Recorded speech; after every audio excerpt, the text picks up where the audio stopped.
El conocimiento como problema, una inquietud de siempre.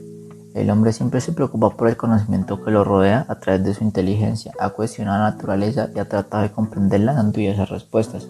A través de la historia se hace evidente la preocupación por resolver dos problemas fundamentales para toda la filosofía: el problema del ser, que ha sido llamado ontología, y el problema del conocimiento, que ha sido llamado noxiología o teoría del conocimiento. El hombre posee elementos y la capacidad de percibir y conocer todo lo que lo rodea a través de sus sentidos y de su inteligencia. En la tarea del conocimiento es necesario tener en cuenta dos aspectos fundamentales: el sujeto que conoce el hombre y el objeto que es conocido, la realidad. Cada uno de ellos aporta diversos elementos en la construcción del conocimiento. El objeto que se deja conocer aporta formas, colores, texturas, etc. Y el sujeto que conoce observa, relaciona, experimenta, compara, elabora conceptos, etc. Estos dos elementos son indispensables para el conocimiento. Si alguno faltara o no cumpliera su función, no sería posible el conocimiento. Esta relación entre el sujeto y el objeto en el proceso del conocimiento ha sido estudiada a lo largo de la historia por diferentes pensadores, pues todos comprendieron la importancia del problema. Las preguntas por el conocimiento. La reflexión filosófica generó muchos interrogantes con respecto al proceso y la validez del conocimiento, donde las respuestas se dieron a lo largo de la historia, donde se conformaron lo que se llama la noxiología o teoría del conocimiento. Los diversos problemas que presenta el conocimiento tienen como objetivo definir la validez del conocimiento que adquirimos. Las preguntas fundamentales que se plantean en ese sentido se pueden agrupar en las siguientes: ¿es posible el conocimiento? ¿Está el hombre en capacidad de adquirir un conocimiento real, total, universal? ¿O la búsqueda del conocimiento total y universal es una simple ilusión humana? ¿En dónde se origina el conocimiento?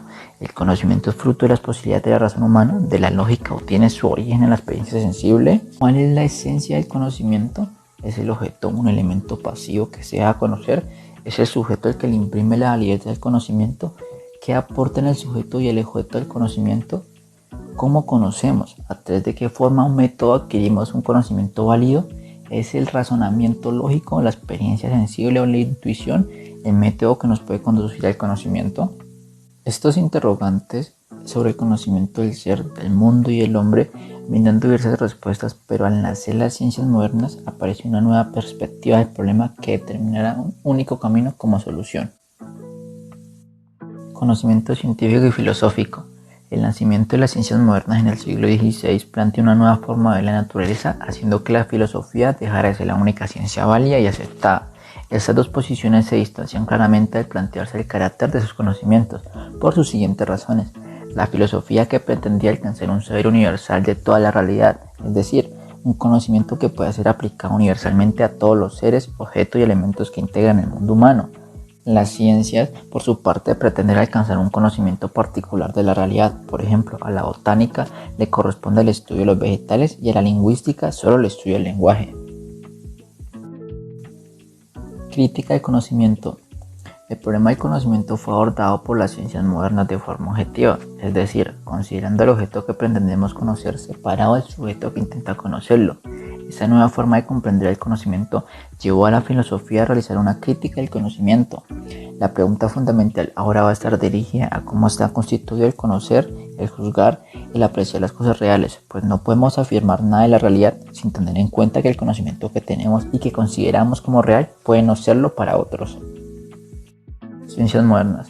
Al nacer las ciencias positivas, el conocimiento se particularizó, es decir, se olvidó la pretensión de un conocimiento universal y segmentó la realidad para poderla conocer. Las ciencias ya no estudian la realidad en su totalidad, sino que cada ciencia estudia un objeto en particular y todas las ciencias conformaban un sistema que nos permitiera el conocimiento de la realidad. La independencia y la autonomía de las ciencias al generar sus propios esquemas del conocimiento, sus leyes y métodos, fue creando una competencia con respecto a la filosofía. Los grandes adelantos que generó la ciencia gracias a su aplicabilidad y utilidad, especialmente en el campo de la industria, fueron regalando a la filosofía a un segundo plano. El problema de la realidad. El avance generado por la ciencia significa un aporte trascendental e importante para el desarrollo del mundo y del hombre, pero debemos reconocer que se trata de un aporte ambivalente o contradictorio, porque en muchos casos los adelantos científicos han significado un empobrecimiento de la dimensión humana del hombre. No siempre la técnica y la productividad han representado un desarrollo social y cultural. En cambio, han sido conduciendo al hombre a la pérdida de sentido, al automatismo, a crear una sociedad de consumo y a un mercantilismo inhumano.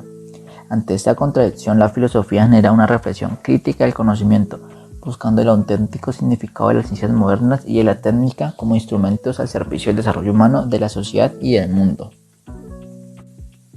Búsqueda del conocimiento. El conocimiento para los griegos tiene como importancia el cómo alcanzarlo, donde se plantean como problema fundamental el conocimiento, la pregunta por el principio, la cual explica los fenómenos naturales, o arge, donde se obtienen distintas respuestas, las cuales tienen diversas explicaciones, en la cual se destacan los más importantes: los físicos, lógicos, sofistas, idealistas, realistas, escepticismo y el ecticismo. Podemos apreciar dos de ellos, los realistas y el escepticismo. Los realistas seguidores de Aristóteles consideraban que el conocimiento solo era posible a partir de la experiencia de nuestros sentidos. Para Aristóteles no existe nada en el entendimiento que antes no haya pasado por los sentidos, donde se refiere que el conocimiento se adquiere por la experiencia del individuo y es organizado por su intelecto. El escepticismo negaba que el conocimiento que adquiriéramos por los sentidos y las reflexiones racionales tuvieran validez. Su fundador, Pyrrhon de Elis, afirma que las cosas no se pueden conocer realmente, apenas las reconocemos tal como se nos aparecen. Con esto se refiere a que no tenemos conocimiento de todas las cosas existentes, simplemente tendríamos una opinión de lo que realmente podría ser, dejando como problema el conocimiento para la filosofía medieval, siendo una lectura del pensamiento platónico y aristotélico a la luz del pensamiento cristiano. En el siglo XIX los problemas comenzaron por la Revolución Francesa, los cuales contribuyeron a que la reflexión filosófica se centrara en problemas concretos. El periodo del positivismo fue una corriente que determinó el rumbo de la filosofía, en el que Auguste Comte intervino respondiendo a la realidad de Francia, en el cual brinda un esquema que le permitió organizarse, donde el positivismo se convierte en la base para una nueva estructura intelectual, social y política. Comte brinda que el espíritu positivo es el principio fundamental para el verdadero conocimiento, donde el saber solo es posible desde la experiencia adquirida por los sentidos, ya que en esta se obtienen principios importantes como la validez absoluta de la ciencia, la aceptación y el conocimiento de las leyes naturales como constantes y necesarias, el aceptar que la realidad posee una estructura uniforme y iguales para todos los fenómenos de la naturaleza, la tendencia a la matematización y al mecanicismo. El positivismo considera la experiencia como la fuente y criterio último de certeza, donde se deseaba establecer una clara identidad entre el conocimiento científico y el conocimiento filosófico. Estas ideas se extendieron por Europa, dando lugar a nuevas corrientes como la psicología positivista, la cual es un movimiento que se inició en Alemania, donde trató de medir las sensaciones humanas y expresar el proceso a través de las leyes y fórmulas matemáticas, haciendo uno de los primeros intentos descriptivos y experimentales en la psicología. El positivismo inglés se distingue del positivismo francés de Comte en el hecho de que sus intereses se dirigieron al estudio de problemas éticos mediante elementos lógicos. El positivismo biológico evolucionista se trata de una corriente que asume la explicación evolucionista como el fundamento de la teoría general de la naturaleza. Para el positivismo biológico, la vida orgánica, el sistema solar, la vida psíquica, la vida social han formado parte de un proceso de evolución donde la misma es fruto de la evolución y la evolución es un hecho demostrable por las nuevas ciencias positivas.